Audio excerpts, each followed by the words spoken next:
What's up, guys? It's Ryan Fee from UpswingPoker.com, and what we're going to talk about today is going all in on the river as an overbet. So what I first want to do is go through a hand that I recently played as part of a lab, Upswing Poker lab plan explain video, where the action folds to me on the button, your boy Big 662, and then a bunch of other numbers. We raise it up, we go to 2.5x, and I believe DBT1, I believe is a regular, but I don't think it's going to make a huge impact. But I think he's a reg. Calls in the small blind, the big blind folds. The flop is 9-4-2, and what's interesting about this flop is that it's pretty bad for DBT1's range. Very few of his unpaired hands have made anything other than making sort of like 9x, and he's otherwise got some pocket pairs. But he's out of position, and he's in a tough spot with a number of hands, especially if I decide to start betting big, because I can have, strong nines, I can have overpairs, I can have all the sets, strong draw, stuff like that. So I decided to go for a really big bet on the flop, intending on, on many runouts, betting big on the turn, and then going all in on the river.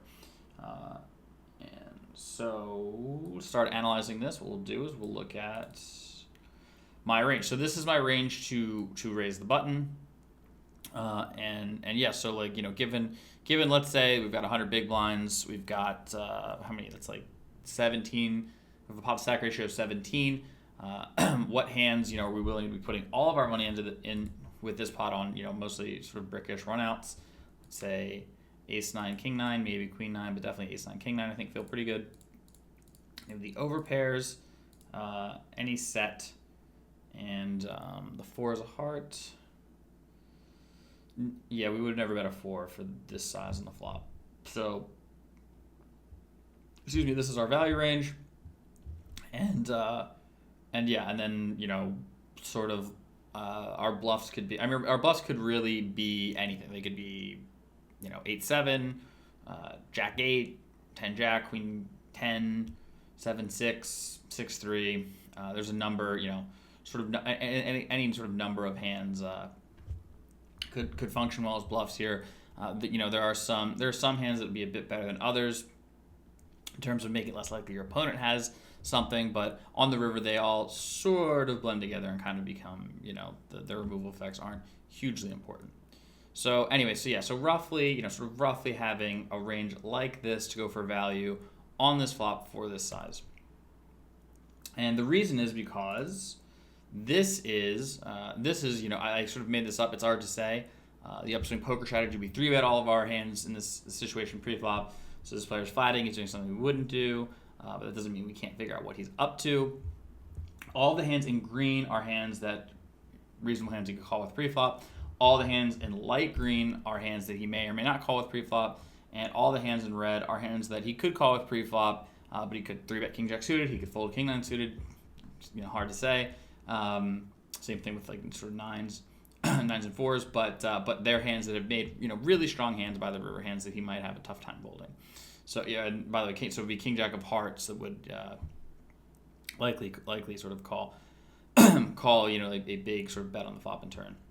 So as you can see here, though, there's a lot of weaker flush draws, essentially ace high hands, and then sort of 9x hands that, again, I guess we didn't save it, but would lose to our, it's like you can have Queen 9, Jack 9, 10 9, 9 8, maybe 9 7, 8s through 5s, and those hands beat Jack 10, given a brick run out, but they lose to Ace 9 and pocket 10s. So it's a very pure sort of nuts or nothing, sort of we can have really strong hand, but our opponent can't type situation. So anyway, so we bet really big on the flop, and our opponent calls.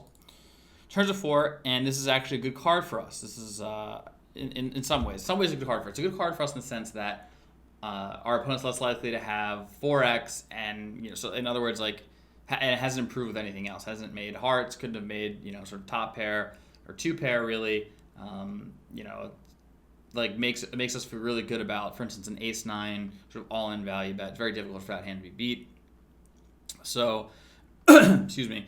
In theory, we should be tapering off with some bluffs here, but we're also going to go for it sometimes as well. And this happens to be one of those times that we're still going for it. I choose to use. I mean, you can. There's a variety of different bet sizes you could use. We go for a smaller overbet here on the turn. We go 10 into 850, which again is putting him in a tough spot. It's a big bet, sort of calling him into a sort of nuts or nothing situation. If it's like if you have Jack 9 or eights or even Ace 9, really, it's like basically just a bluff catcher. And I might have Jack 10, but I also might have aces. We bet really big, calls. And the reason river's a king, which is us, I guess that was a little bit confusing. What do you mean, King Jack? How is that? Why is that a good hand? Well, now it's a really good hand if he has King Jack or King 10 of hearts, both of which I think are reasonable if he called pre-flop sort of King 9. But here's the thing: King 9 is only 2 combos. He can only have King 9 of diamonds and King 9 of clubs, 9 of hearts, King spades on the board. Those hands are going to be uncommon if he is really liberal about calling his sort of pocket pairs and stuff on the turn. He'll still be, he's still not going to have a lot of King 9 or even King plus hands. So I don't think I'll ever fold a king on the river, but I don't think he'll have a king very much on the river either. Also, for the record, possibly if 3-bets 9s pre or check raises them on the flop. Anyway, so now we're on, sort of the king river. Again, he's maybe improved with a few hands, but relative to his whole range, he still is going to have to call again, because if you look at sort of how big we're betting here, it's a slight overbet, but not a massive overbet.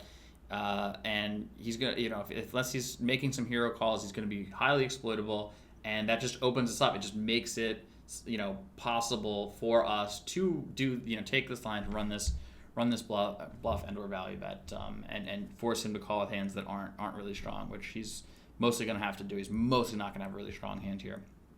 And we do it, and we go all in, for 36 into 28, and our opponent decides to fold, which is good for us because we were in there with the old 7-3 of Bink's feet. I guess that's sort of the gist of it, is that our opponent, it's like when your opponent can't really have a strong hand, there's not really much of a disincentive for you to not bet really big.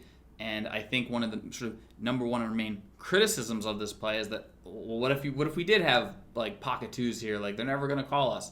And it's a great point. You're right.